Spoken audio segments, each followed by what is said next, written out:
Every so often, there is a moment in time that has the potential to change everything. This is one of those moments. You just simply replace I can't with how can I. It's not your fault when unfair circumstances knock you down. But it's always your responsibility to pick yourself up, dust yourself off, and move yourself forward. If you're going to think like MacGyver, if you're going to switch from I can't to how can I, say yes, yes. Okay, now it's time to get to work. Your time is so important. Now, a lot of people don't think about their schedule, their calendar, the right way. Now, with money, it's pretty finite.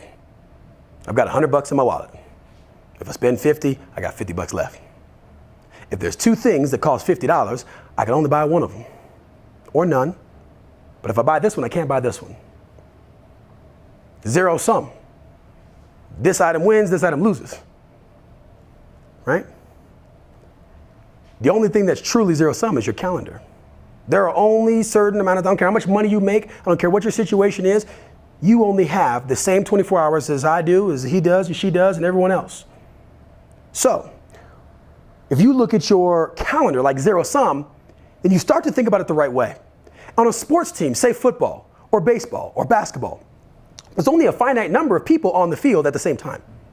Same thing with your schedule. If you say yes to one thing, you're literally saying no to everything else. So that's the first thing. You have to think about your schedule. Literally, it's zero sum. If something's winning, if you're spending time with your spouse or your kids, or you're doing something at work, or if you're just zoning out, if you're on social media, that's okay, but you're saying no to everything else. So that means since we have a scarce resource like time, we have to protect it. We have to protect it. Here are the three top things to protect. Number one, planning. If you don't plan the day's gonna plan you. Period. So you protect planning on your calendar. Number two, downtime. Relaxation, vacation. There was a guy I met and his downtime was going to I don't know if he's on the live stream, going to the fish store and looking at the fish in the aquariums. Cool, that's your thing. And the other part of this is, and the third thing you want to protect on your calendar is your most important work. This is it. These are the three things you protect on your calendar and you're there. Now, the question here is, how do you figure out your most important work? How does one determine most important work?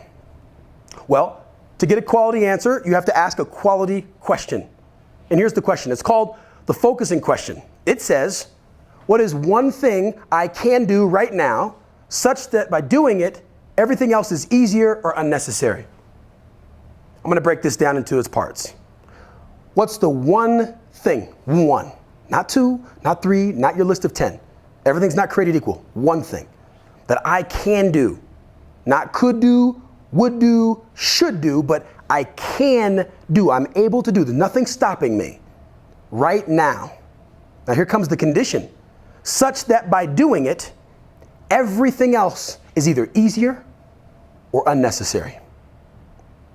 I was coaching a young professional a couple of years ago, and we went through this exercise with all the things he had. He was so overwhelmed. He had so many things in his email and on his to-do list and in his head and everywhere else. So, and you could probably relate to this. You've got to-do lists literally everywhere strewn about your life.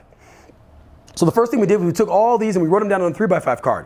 I said, write down everything you have to do. And we spread them out and we did a simple competition. We pinned two against each other. And I said, in 3 seconds, I want you to pick which one of these is the one thing out of these two things on your list.